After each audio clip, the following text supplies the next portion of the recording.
पहिला त म हाम्रो पार्टीको केन्द्रीय प्रचार विभागलाई धन्यवाद भन्न चाहन्छु। तपाईहरुलाई अबदेखि नियमित रूपमा हप्ताको एकचोटि पत्रकार भेटघाट कार्यक्रम राख्ने र सूचनाहरू सम्प्रेषण गर्ने जो कार्यक्रम राख्नुपर्छ त्यसको लागि पत्रकार साथीहरू तपाईहरुलाई सबै थाहा छँदैछ। अब देश निर्वाचन प्रक्रियामा होमिनै सकेको छ। पहिला स्थानीय तहको निर्वाचन वैशाख 30 गते तोकिएको छ र त्यो प्रक्रियामा सबै राजनीतिक दलहरू सक्रियतापूर्वक आफ्नो स्थिति सुदृढ गर्नको लागि देशव्यापी अभियानमा छन्। तर फेरि बीचबीचमा निर्वाचन के हुन्छ भन्ने प्रश्न पनि मिडियाहरूमा र विभिन्न व्यक्तिहरूले यसलाई आशंकाको रूपमा हेर्ने गरिएको छ। म चाहिँ बडो प्रष्टसँग के भन्न चाहन्छु भने निर्वाचन सर्दैन, वैशाख 30 गते नै निर्वाचन हुन्छ। भर्खरै म गठबन्धनको बैठकबाट उठेर नै यहाँ आएको छु र गठबन्धन पुरै दृढताको साथ निर्वाचनको अन्तिम तयारीतिर जुटिराखेको छ। निर्वाचन सर्ने सम्भावना कहीँ कतै देखिएको छैन। तर नेपालमा बडो विचित्र के हुने गरेको छ भने निर्वाचनको दिन बिहान पनि होइन निर्वाचन सर्छ रे नि भन्ने चाहिँ बडो विचित्रको संस्कार चाहिँ हामी कहाँ बनेको छ। विगतमा पनि संविधान सभाको निर्वाचनमा होस् या 74 को निर्वाचन या स्थानीय प्रादेशिक संघीय निर्वाचनको सन्दर्भमा पनि निर्वाचनको दिन पनि निर्वाचन सर्छ भन्छन् नि भन्ने चर्चा चलिराख्नु पर्यो। म तपाईं सम्पूर्ण पत्रकार मित्रहरू मार्फत आम नेपाली जनतालाई सबै राजनीतिक दलहरूलाई भन्न चाहन्छु निर्वाचन सर्दैन। कम्तीमा सरकारको र सरकारमा भएका कुनै पनि पार्टीहरूको निर्वाचन सार्ने कुनै मनसायत छैन र गठबन्धन सम्पूर्ण रूपले निर्वाचनको तयारीमा होमिसकेको छ।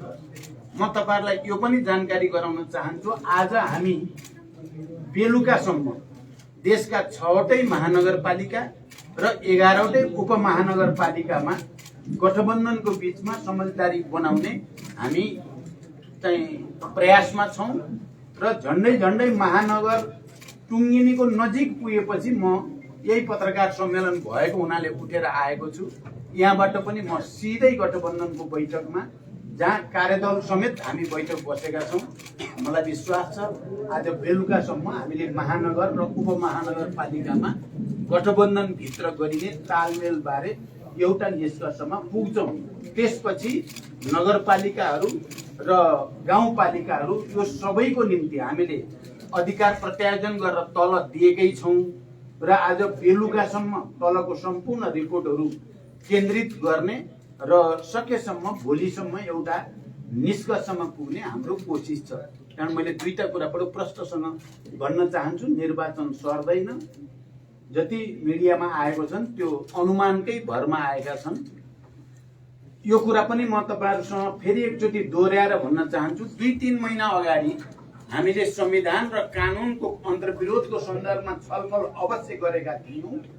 तर त्यसमा निर्वाचन आयोग र सबै राजनीतिक दलहरूको चाहिँ समझदारीले हामीले निर्वाचनतिर नै जानु उपयुक्त हुन्छ भनिसकेपछि गठबन्धन भित्र निर्वाचन सार्ने बारे कुनै पनि तर्क वितर्क हाम्रो भएको छैन। हामी निर्वाचनको तयारीमा नै केन्द्रित भएर लागेका छौं र म आम मतदाताहरूसँग पनि अपिल गर्न चाहन्छु निर्वाचन वैशाख 30 गते नै हुन्छ र त्यसको तयारीमा आफ्नो ठाउँबाट सहयोग गर्न योगदान गर्न म सबैसँग अपिल पनि गर्न चाहन्छु। दोस्रो कुरा मैले भन्ने यो छ। तेस्रो कुरा तपाई हामी सबैलाई थाहा छ हामी गत सालदेखि अहिलेसम्म आउँदा एउटा बडो पेचिलो अन्तर्विरोधमा नेपालका राजनीतिक दलहरूभित्र चाहिँ त्यो अन्तर्विरोधको प्रक्रिया अगाडि देखा पर्यो। एउटा संविधानलाई चाहिँ कुनै न कुनै तरिकाले संविधानलाई घात गर्ने संघीय लोकतान्त्रिक गणतन्त्रलाई उल्ट्याउन खोज्ने अलि अतिवादी खालको प्रवृत्ति अराजकतावादी र हामीले त्यसलाई प्रतिगमनकारी पनि भन्यौं र प्रतिक्रान्तिको प्रवृत्ति भन्यौं।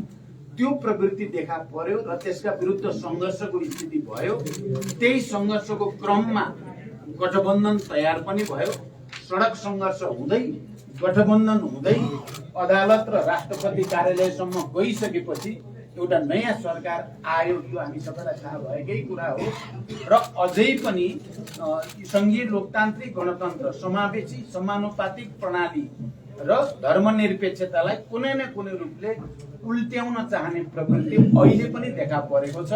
एउटा प्रवृत्ति जो हिजोका सामन्त राजा महाराजा र उसँग सम्बन्धित पार्टीहरूसँग गठबन्धन गर्न खोज्ने लोकतन्त्रवादी र वामपन्थीहरूसँग भन्दा चाहिँ प्रतिगामी शक्तिहरूसँग गठबन्धन गर्न खोज्ने प्रवृत्ति र अर्को सङ्घीय लोकतान्त्रिक गणतन्त्र अनि संविधान र राष्ट्रियताको रक्षा गर्न खोज्नेहरूको बिचमा गठबन्धन। तपाईँ हामीले देखेका छौँ दुईटा गठबन्धनका। तपाईँ गठबन्धनका पार्टीहरूका अनुहार राम्रोसँग हेर्नुभयो भने कुन गठबन्धन लोकतन्त्रवादी परिवर्तनकारी सङ्घीय लोकतान्त्रिक गणतन्त्रको पक्षधरको गठबन्धन हो र कुन त्यसलाई उल्ट्याउन खोज्ने हो भन्ने कुरा प्रष्टै देखिन्छ। किनभने यो निर्वाचन एकचोटि फेरि प्रतिगमन विरोधी आन्दोलन हिजो जसले हामी देशका अत्यधिक धेरै राजनीतिक दलहरू, तपाईँ पत्रकार साथीहरू सबै जसो नै झन्डै मैले हेर्दा त 99% पत्रकारहरू, बुद्धिजीवीहरू, नागरिक समाजका अगुवाहरू, नागरिक आन्दोलनका अगुवाहरू, न्याय क्षेत्रमा काम गर्ने सबै पूर्व प्रधान न्यायाधीशदेखि न्याय क्षेत्रका सबै वरिष्ठ व्यक्तित्वहरू र आम नेपाली जनताको समेत पहल कदमीमा संविधान विरोधी जो प्रतिगामी कसरत आएको थियो त्यसलाई असफल तुल्याइएको हो। अहिले पनि ती सबै शक्तिहरू जो हिजो पटक पटक असंवैधानिक र अलोकतान्त्रिक तरिकाले बडो निरङ्कुश र निर्मम तरिकाले संविधान मिच्ने प्रवृत्ति देखा परेको थियो, जसका विरुद्ध नेपाली समाजका सबै वर्ग, जाति, क्षेत्र, लिङ्ग, समुदाय, पत्रकार, बुद्धिजीवी, नागरिक आन्दोलन सबै एक भएर हामी लडेर त्यसलाई परास्त गरिएको थियो।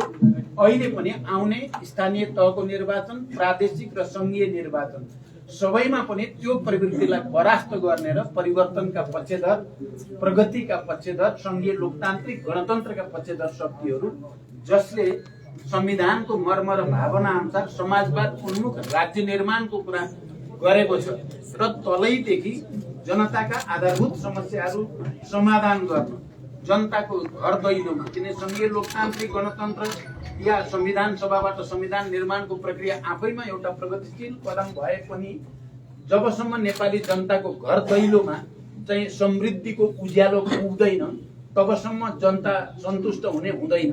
त्यसकारण स्थानीय स्तरदेखि नै समाजवादका गुणहरू रोप्ने, त्यहाँ निजी, सहकारी र सार्वजनिक क्षेत्रको साझेदारीबाट समाजवादका भ्रूणहरू कसरी विकास गर्ने, उत्पादन वृद्धिलाई कसरी अगाडि बढाउने, शिक्षा, स्वास्थ्य, रोजगारीका विषयहरूलाई कसरी सम्बोधन गर्ने, श्रम र उत्पादनको अन्तर्सम्बन्ध, विज्ञान प्रविधिको अधिकतम प्रयोगद्वारा उत्पादक शक्तिको विकासलाई सुनिश्चित गर्ने र नेपालबाट हजारौं होइन लाखौंको संख्यामा नेपाली युवाहरू विदेशी नै जो स्थिति छ, नेपाल भित्रै विकास र समृद्धिको नयाँ चाहिँ आधार खडा गरेर विदेशीका युवाहरूलाई पनि देशभित्रै रोजगारीको वातावरण बनाउने, देशभित्र भएकालाई पनि प्रभावकारी रोजगारीको स्थिति कसरी बनाउने, शिक्षा, स्वास्थ्य, रोजगारीलाई हाम्रो संविधानले मौलिक अधिकार भनेको छ, तर त्यो मौलिक अधिकारको कुरो अहिले पनि जनताले प्रत्यक्ष उपभोग गर्न पाउने स्थिति बनिसकेको छैन।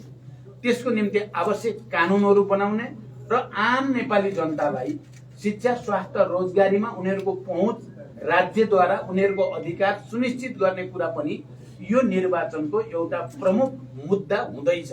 र हामी तपाईहरुलाई थाहा छ नेकपा माओवादी केन्द्रले राष्ट्रिय महाधिवेशनमा आजको विश्व परिस्थिति, आजको विज्ञान प्रविधिको विकासको स्थिति खास गरिकन मैले अलि बढी मेहनत गरेर यसलाई नेपालको समाजवादको बाटो कस्तो हुन्छ भन्ने क्रममा आइन्स्टाइनको थ्योरी अफ रिलेटिभिटी, सापेक्षतावादको सिद्धान्त, क्वान्टम मेकानिक्स र अहिले ग्लोबलाइजेसन र डिजिटलाइजेसनसम्म आउँदा आईटी क्षेत्रमा खास गरी इन्फर्मेसन टेक्नोलोजीमा भएको रिभोल्युसनको प्रभाव मानिस बीचको सम्बन्धमा कस्तो परेको छ, देशको बीचमा सम्बन्धमा कस्तो परेको छ र स्थानीय जनता, आम जनताको चाहिँ जीवनमा के प्रभाव परेको छ भन्दै स्थानीय तहदेखि नै प्राकृतिक साधन स्रोतमाथि स्थानीय जनताको अधिकार सुनिश्चित गर्ने, त्यहाँ विकास र समृद्धिको निम्ति विज्ञान प्रविधिको प्रयोग गरेर उत्पादन अभिवृद्धि गर्ने र हर क्षेत्रमा जनताको पहिचान र अधिकारलाई स्थापित गर्ने कुरा भनिएको छ र हामी आउने निर्वाचनमा स्थानीय तहको निर्वाचनमा नि त्यही अपिल गरेर अगाडि बढ्दैछौँ र आउने प्रदेश र सङ्घको निर्वाचनमा पनि हामीले जनताका मूलभूत समस्याहरूलाई सम्बोधन गर्ने कुरामा जोड दिएका छौँ। र मैले अन्तिममा तपाईँहरूसँग सुरुमा मैले राख्दा यो परिवर्तन जो आएको छ यो सजिलै आएको परिवर्तन होइन। सङ्घीय लोकतान्त्रिक गणतन्त्र समावेशी समानुपातिक प्रतिनिधित्व प्रणाली धर्मनिरपेक्षता भन्ने दशकौं लामो नेपाली जनताको सशस्त्र र शान्तिपूर्ण सङ्घर्ष र पछिल्लो पटक जनयुद्ध र ऐतिहासिक जनआन्दोलन यो दुईटाको संयोजनबाट हजारौं नेपाली जनताका छोराछोरीहरूको त्याग बलिदानको बलमा यो प्राप्त भएको कुरा हो। अहिले दुर्भाग्य के भएको छ भने यो परिवर्तन ल्याउन भूमिका खेल्ने एकातिर यो परिवर्तन रोक्न खोज्नेको हातमा डाडु पनि यो पर्न गयो विगतमा। त्यसले गर्दा वास्तवमा देश जसरी गतिशील भएर अगाडि जानुपर्ने हो त्यसरी जान सकेन। हामीलाई के विश्वास छ भने हिजो हामीबाट पनि कहीँ कमी भएको छ, कमजोरी भएको छ। हामी आत्मसमीक्षा सहित नेपाली जनताको घर दैलोमा पुगेर हामीले नै यो परिवर्तन, हामीले नै यो देशका मधेसी, आदिवासी, जनजाति, दलित, महिला, मुस्लिम, थारू सबैको पहिचान र अधिकार स्थापित गर्ने लडाईँ लडेको हो। अब यो लडाईँका विरुद्ध जानेहरूलाई चाहिँ पावर दिँदा के हुँदो रहेछ भन्ने कुरा विगतको अनुभवले देखाएको छ। एकचोटि हामी फेरि नेपाल राष्ट्र र नेपाली जनताको सेवामा समर्पित भएर जान चाहेका छौँ। हाम्रो अभियान त्यसैमा केन्द्रित छ। त्यसकारण पत्रकार साथीहरू तपाईहरूले पनि यो देशको स्थिरताको राजनीतिक स्थिरताको निम्ति र नेपाली जनताले चाहे जस्तो विकास र समृद्धिको मोडेल विकास गर्नको निम्ति तपाईहरूले पनि पक्कै पनि ऐतिहासिक ढङ्गले एउटा ऐतिहासिक विरासतबाट आएको परिवर्तनलाई स्थापित गर्नेमा तपाईँहरूले पनि सहयोग गर्ने म विश्वास व्यक्त गर्न चाहन्छु। अब तपाईँहरूलाई केही भन्नु छ भने सोध्नुहोस्। अध्यक्ष, म सञ्जीव बगाले सेतो पार्टी अनलाइनमा काम गर्छु। हजुर, अहिले तपाईँहरूले दुईटा प्रश्न, एउटा महानगर र उपमहानगरपालिकाको तालमेलको कुरा चलिरहँदा तल तल हामी यो तालमेलको पक्षमा छैनौँ भनेर आइरहेको छ। यस्तो अवस्थामा तपाईँहरू तल कसरी जानुहुन्छ? र अर्को कुरा, तपाईँहरू नगरपालिका र गाउँपालिकासम्म पनि तालमेलको लागि प्रयास गर्नुभएको भनिहाल्छु है। उहाँले भनेको हामीले पहिलो कुरा त महानगर र उपमहानगरपालिकालाई केन्द्रले नै टुङ्ग्याउने भन्ने नै नीति भएको हुनाले हामी केन्द्रमा टुङ्ग्याउँदैछौँ। अरू नगरपालिका र गाउँपालिकाको हकमा तल्ला कमिटीहरूलाई नै अधिकार प्रत्यायोजन गरिएको र कहीँ समस्या पर्यो भने उनीहरूले केन्द्रलाई रिपोर्ट गरे भने केन्द्रले त्यहाँ सहयोग गर्ने भनेको हुनाले त्यही नीति अन्तर्गत नै हामी अगाडि बढ्दैछौँ। अब जहाँसम्म कोही ठाउँमा हामी मान्दैनौँ, यसो त हेर्नुहोस्, एउटै पार्टीभित्र पनि कसैले टिकट पाउने कसैले नपाउने हुन्छ। नपाउने मध्ये कतिपय असन्तुष्ट हुने बागी उठ्ने गरेका त विगतका हामीले अनुभव गरेकै छौँ भने 5 दलीय गठबन्धनभित्र तालमेल गर्दा केही असन्तुष्टि केही विरुद्ध स्वरहरू सुनिनु अब यो लोकतान्त्रिक परिपाटीभित्र स्वाभाविक कुरा हो। तर त्यसले तात्विक फरक केही पनि पार्दैन। पार्टीहरूको गठबन्धनको औपचारिक एउटा डिसिजन भइसकेपछि, संस्थागत निर्णय भइसकेपछि मलाई र हामीलाई के विश्वास छ भने अन्ततः सबै पार्टी र पार्टी पङ्क्ति र जनपङ्क्ति पनि त्यही औपचारिक र संस्थागत निर्णयका पक्षमा नै उठ्नुपर्छ। हजुरले चाहिँ गठबन्धनमा यो साझा चुनाव चिन्हमा चाहिँ जाउँ, केही समस्या हुन्छ भने प्रस्ताव लगेको पनि सुनियो। साझा चुनाव चिन्ह बनाएर जाने अब यो अहिले तत्काल सम्भावना देखिएको छैन। यद्यपि हामी आज पनि चुनाव चिन्हबारे छलफल गर्दैछौँ। के यो सम्भव छ? कमसेकम वडा अध्यक्ष जसको भागमा पर्छ त्यसैको चुनाव चिन्हमा सबै जाने कि भन्ने चर्चा चाहिँ चलेको छ। तर निर्वाचन प्रक्रिया अगाडि बढिसकेको चुनाव चिन्हबारे पनि एउटा डिसिजन भइसकेको सन्दर्भमा त्यो सजिलो छैन। अझै म शिवनारायण गिरी, नेपाल दृश्य अनलाइनबाट। यहाँलाई 2-3वटा प्रश्न छ, एकै ठाउँमा एट्लिस्ट भएर आउँछ। यहाँले भन्नुभयो अब म गठबन्धनको मिटिङमा जान मलाई हतार भइसक्यो भनेर। यहाँले भनिरहनु भएको छ माओवादी समीक्षा गर्न जरुरी छ। यदि माओवादी बलियो भएको भएदेखि तपाईँ बालुटार जानु पर्दैन, तपाईँको कुमलटार र पेरिस टाढामै तपाईँलाई चुनावी प्रस्ताव लिएर आउँथे होइन। माधव कुमार नेपालले चाहिँ अब गठबन्धनमा बाहिरिन् जस्तो सङ्केत पनि गर्नुभएको छ। उहाँले हामीलाई अपमान गरियो भन्नुभएको छ होइन। यस्तै गरी भरतपुर महानगरमा यहाँको जुन छ रेडियो दाललाई नै बनाउनु पर्ने कारण के हो? डाक्टर शेखर कोइरालाले यदि भरतपुरको नछोड्ने हो भने प्रचण्डलाई गाह्रो पर्न सक्छ भने उहाँले चेतावनी दिनुभएको छ। त्यस्तै गरी यहाँलाई चाहिँ आफ्नो सहकर्मी किन अप्यारो भयो? जस्तै बाबुरामको यहाँले अलि अगाडि गर्नुभएको टिप्पणी, शेरबहादेव कसरी प्यारो हुनुभयो, त्यस्तै गरी तपाईँकै बाबुराम भट्टराई र उपेन्द्र यादव बिचको भेटघाटलाई पनि कसरी हेर्ने होइन, यो विषयमा अलिकति प्रश्न पारिदिनु होला। ल धन्यवाद। पहिलो कुरा, म बलियो भएको भए पनि बालुवाटारै जान पर्थ्यो। बालुवाटार प्रधानमन्त्रीको निवास भएको हुनाले बलियो हुनु र चाहिँ कमजोर हुनुसँग बालुवाटारको सम्बन्ध छैन। म बलियो भएको भए सायद बालुवाटारमै हुन्थेँ होला। त्यसो भएपछि सबै बालुवाटारै आउँथे। बालुवाटारलाई बुझ्दाखेरि त्यो संस्थागत बुझ्नु पर्यो। दोस्रो कुरा, उपेन्द्रजी र बाबुरामजीसँग मेरो अहिले राम्रै यो निर्वाचन प्रक्रियामा राम्रो कुराकानी भइराखेको छ। तपाईँहरू एकदम क्लियर हुनु होला। बिचबिचमा तितो मिठो अलिअलि पोख्ने कुरा त हुन्छन् नै राजनीतिमा, तर अहिले यो चाहिँ तालमेल गर्ने कुरामा बाबुरामजी, उपेन्द्रजी लगायत सबै पार्टीहरूसँग सौहार्दपूर्ण ढङ्गले कुरा भइराखेको छ। सम्भवतः धेरै ठाउँमा हामीहरूको कुरा मिल्छ भन्ने नै मैले देखेको छु। दोस्रो कुरा।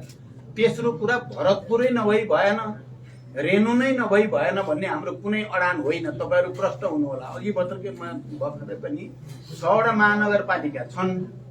6वटा महानगरपालिकामा एउटा त माओवादी केन्द्रलाई पर्ने नै होला। गठबन्धनकोले काठमाडौँ दिने भने पनि ठिकै छ, विराटनगर दिने भने पनि ठिकै छ, भरतपुर होइन भने पनि ठिकै छ भनेको छु मैले। तपाईँ यहाँ भ्रम पार्न खोजेछ भरतपुरै चाहिने, रेणु नै चाहिने भन्ने होइन। तर अहिले पहिला रेणुले जितिराखेको र भरतपुर हाम्रोमा भएको हुनाले सजिलो त्यही हुन्छ भने त्यो पनि ठिकै छ भनिएको मात्रै हो। त्यसकारण यो कुरामा कोही कन्फ्युजन नहोस्। अब 6वटामा 6वटै एउटालाई दिन सक्ने स्थिति पनि छैन। माओवादीलाई एउटा पनि नदिएर अरू सबैले बाँड्ने भन्ने पनि त स्थिति छैन। गठबन्धन भइसकेपछि त कम्तीमा एउटा त माओवादीलाई पर्ने नै भयो नि त। त्यो एउटा पर्नेमा सजिलो जुन हुन्छ त्यही भए हुन्छ भनेको छौँ हामीले। र मोटामोटी चाहिँ फेरि सबै साथीहरूको भित्री मनमा के छ भने भरतपुरै दिनु उचित छ भन्ने काँडेलाई पनि लागेको छ, धेरैलाई, केहीलाई नलाए मात्रै होला। त्यसकारण हामी अहिले बेलुकासम्म पुग्यौँछौँ। यदि सहमति जुटेन भने तपाईँहरू एक्लै चुनाव भिन्न तयारी हो कि होइन? हामी हो। अब यदि गठबन्धन भित्र सहमति सबैको बिचमा भएन भने जसको बिचमा सहमति हुन्छ त्यसको बिचमा सहमति गरेर हामी अगाडि जान्छौँ। अब कसैसँग भएन भने एक्लै भिन्ने तयारी त हामीले 3 महिनादेखि गरेकै छौँ। सहमति नै भएन भने त्यतिकै बस्ने त कुरा हुँदैन, भिडेर जाने कुरा नै हुन्छ। त्यो स्थितिमा जित्ने अहिले सम्भावना माओवादी केन्द्रकै बढी देख्छु मैले चाहिँ। किनभने जनताले बुझिसके देश सङ्कटमा परेको बेला बचाउने को रहेछ, यो परिवर्तनप्रति इमान्दार, गम्भीर र जिम्मेवार को रहेछ, सङ्कट मोचन कसले गर्छ देशको भन्ने कुरा जनताले बुझेको हुनाले यो पटक माओवादी केन्द्र एक्लै गयो भने पनि चाहिँ राम्रै हुन्छ। तर हामी गठबन्धनबाटै जान्छौँ, गठबन्धन भित्रैबाट जान्छौँ। गठबन्धन भित्र मात्रै भनेको चाहिँ 5वटैको सहमति नहुन पनि सक्छ। जहाँ जसको सहमति हुन्छ त्यो गठबन्धन भित्रै गरेर निर्वाचनमा जाने हुन्छ। जस्तो हजुरले अगाडि भन्नुभएको थियो महानगरपालिकामा लगभग हाम्रो सहमति भइसकेको छ, बाँकी रहेको उपमहानगरपालिकामा पनि हामी बेलुकासम्ममा टुङ्गोमा पुग्छौँ भन्नुभएको थियो।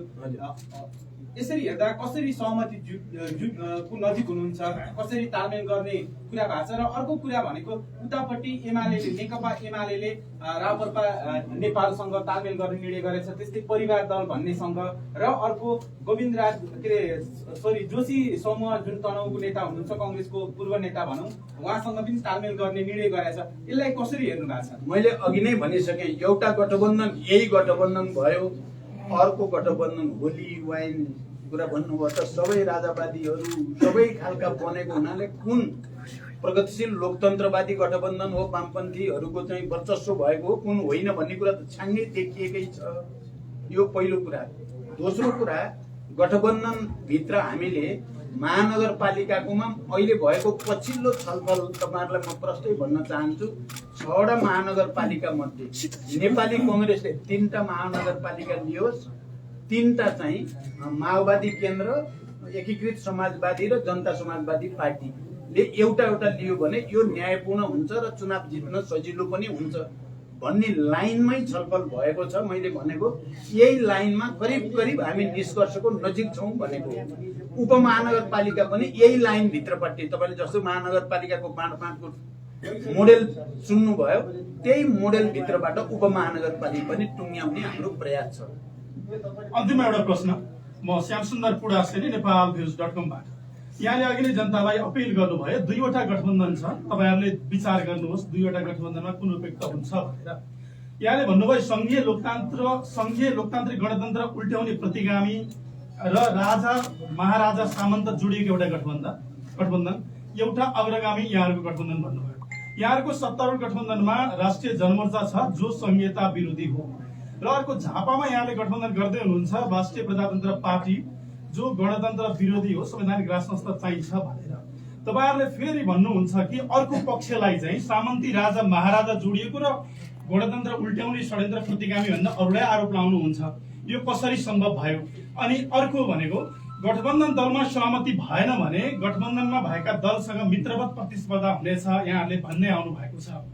भनेको मतलब सत्तारूढ दलसँग चाहिँ मित्रवत प्रतिस्पर्धा र विपक्षी दलसँग चाहिँ शत्रुतापूर्ण प्रतिस्पर्धा गर्छौं, निषेध गर्छौं एमालेलाई भन्न खोज्नु भएको हो कि के हो? अलिक प्रश्न पारिदिनु। अब यो कुरा तपाईले मलाई लाग्छ बुझेर पनि सोध्नुभयो, फेरि दोहोर्याएर तपाईको पनि कुनै मन चाह्यो होला प्रश्न सोध्नुको पछाडि। एउटा कुरा के भने पहिलो कुरा झापामा हाम्रो कोही राप्रपासँग यता भयो गठबन्धन भयो भन्ने कुरा सत्य होइन। कुनै खास ठाउँमा कुनै खास व्यक्तिको सन्दर्भमा कुरा हुन पनि सक्ला लोकल लेभलमा, हाम्रो भएको छैन। यो पहिलो कुरा। दोस्रो कुरा हिजो नेकपा जुन मनसायले देशको राजनीतिक स्थायित्व विकास र समृद्धिको निम्ति भनेर गरिएको थियो त्यो दुईटा मूलभूत कुराले त्यो भङ्ग भएको हो भन्ने कुरा तपाईहरुलाई थाहा छ। एउटा धर्मनिरपेक्षताको ठाउँमा हिन्दू अतिवादतिर जान खोज्ने प्रवृत्तिका कारणले पनि समस्या पैदा भएको हो। तपाईहरुले यो कुरा त बुझ्नु भएको छ नि। अहिले गठबन्धन भित्र यो विषय उठेको पनि छैन, तर अर्को गठबन्धनमा त यही त मुख्य विषय छ। त्यसकारण हामी धर्मनिरपेक्षताको पक्षधर हो या होइन भन्ने कुरा एउटा विषय भएको छ। अर्को हामी यो संविधानमा भएको अग्रगामी चाहिँ धाराहरू र प्रवृत्तिलाई हामी रक्षा गर्न चाहेको हो कि भङ्ग गर्न चाहेको? तपाई राप्रपा भन्नुहोस् या राजा नै फर्काउन पर्छ भन्ने पार्टीहरूसँग गठबन्धन गर्नुको तात्पर्य गणतन्त्रको रक्षाको निम्ति हुन सक्छ त? अनि हाम्रो गठबन्धन भित्र कोही गणतन्त्र विरोधी देख्नु भएको छ त? भन्दा यो त दिनको घाम जतिकै छर्लङ्ग छ नि। मलाई लाग्छ यो पटक नेपाली जनताले एकचोटि फेरि ऐतिहासिक फैसला गणतन्त्रकै पक्षमा, परिवर्तनकै पक्षमा, संघीयताकै पक्षमा, समावेशी समानुपातिकताकै पक्षमा गर्छन्। हाम्रो अपिल त्यही हो र विश्वास पनि त्यही हो। अध्यक्षजी एउटा अन्तिममा तपाईको आन्तरिक आन्तरिक के भन्दै हुनुहुन्छ? तपाईहरुको जुन छ नि आन्तरिक नियमित पत्रकार सम्मेलन हुन्छ भन्नु भएको छ हैन? यहाँहरुको जुन अर्थमन्त्री फेर्ने कुराहरु पनि आइराछ गभर्नर निलम्बनपछि। त्यस्तै गरी यहाँको महाधिवेशन भएको धेरै भइसक्यो, पूर्णता पाउन सकिरहेको छैन। एमाले अध्यक्ष तपाईहरुको त एकल साँझ भनेर दिइराख्नु भएको छ हैन? के भन्नुहुन्छ यो आन्तरिक कुराहरु त तपाईहरु? हाम्रो महाधिवेशनले दस्तावेजहरू सम्पूर्ण हाम्रा नीति योजना कार्यक्रमहरू सर्वसम्मत रूपले पारित गर्यो, त्यो पहिलो कुरा। अनि महाधिवेशनले केन्द्रीय समिति पनि सर्वसम्मत रूपले पारित गर्यो, निर्वाचित गर्यो, दोस्रो कुरा। अध्यक्ष पनि केन्द्रीय समितिले सर्वसम्मत रूपले निर्वाचित गर्यो, तेस्रो कुरा। चौथो कुरा अब निर्वाचन अगाडि आएको हुनाले अरू पदाधिकारी निर्वाचन पछि गरौँला भनेर सर्वसम्मत रूपले निर्णय गरिएको छ। त्यसकारण अधुरो अपुरो भन्न हाम्रो केही पनि छैन। सचेत रूपले निर्वाचन केन्द्रित हुने उद्देश्यका निम्ति हामी अगाडि बढेका छौँ। त्यसकारण त्यस्तो छैन। एकल हामी होइन, कुरा जसले दस्तावेजमाथि 8 दिन बहस गराएर ग्रुप डिस्कसन गराएर सबै चाहिँ सुझावहरू केन्द्रित गरेर परिमार्जन सहित पास गर्ने कसरी एकल भयो? अनि जबरजस्ती चाहिँ दस्तावेज पनि छैन, नीति पनि छैन, सिद्धान्त पनि छैन, एकलौटी गर्न खोज्ने कसरी डेमोक्रेटिक भयो? यो त तपाईहरुले राम्रोसँग बुझ्ने कुरा हो। धन्यवाद। अर्थमन्त्री फेर्ने कुरा होइन होइन, अहिले त्यो कुरा कहीँ एजेन्डामा छैन, चर्चामा पनि छैन। अध्यक्ष नमस्कार, म विक्रम श्रेष्ठ यो अन्तिम है। तपाईको गठबन्धनको छलफलमा चुनावी सहकारी हुने सम्भावना केही छ? कोसँग? विप्लव नेतृत्वको माओवादी पार्टी। अब विप्लवजीहरू चाहिँ अहिले चुनावमा आउने भनेर चाहिँ सबैसँग भेटघाट पनि गर्नुभयो, सबैसँग कुराकानी पनि भइराखेको छ। हाम्रो विचारमा 3 बुँदे सहमति केपी ओली र विप्लवहरूको बीचमा जो भएको थियो त्यसलाई हामीले सकारात्मक भनेर त्यति बेला नै समर्थन गरेका थियौँ। अहिले पनि उहाँहरू निर्वाचनमा आउन चाहेको हुनाले उहाँहरूलाई निर्वाचनमा आउन सकेसम्म हामी सबैले मिलेर सकारात्मक वातावरण बनाउनु पर्छ भन्ने हाम्रो नीति छ, हाम्रो समझदारी पनि छ। गठबन्धनभित्र पनि उहाँहरूलाई अब चाहिँ चुनावमा आउँछौँ र संस्थागत रूपले जान्छौँ भन्ने कुरा राम्रो कुरा हो। नेपालको लोकतन्त्रको लागि, नेपालको शान्ति प्रक्रियाको लागि, नेपालको जनताको समृद्धिको लागि यो सकारात्मक कुरा हो भन्ने हाम्रो छ। अब उहाँहरूले आइसकेपछि कता सहयोग गर्नुहुन्छ भन्ने कुरा त उहाँहरूको स्वतन्त्रताको कुरा हो। मलाई लाग्छ पृष्ठभूमिको कारणले, विरासतको कारणले उहाँहरू माओवादी भन्दा बाहिर जान सक्नुहुन्छ भन्ने मलाई लाग्दैन। कुरा नि विप्लवलाई देखाएर चुनाव हुन त अगाडि भन्नुभएको छ चुनाव हुन्छ भनेर, तर यहाँ मान्छेहरूले के भन्छन् भन्दा सत्तारूढ दलहरू विप्लवलाई देखाएर चुनाव सार्ने षड्यन्त्रमा लागेका छन्। बिल्कुल छैन, बिल्कुल छैन।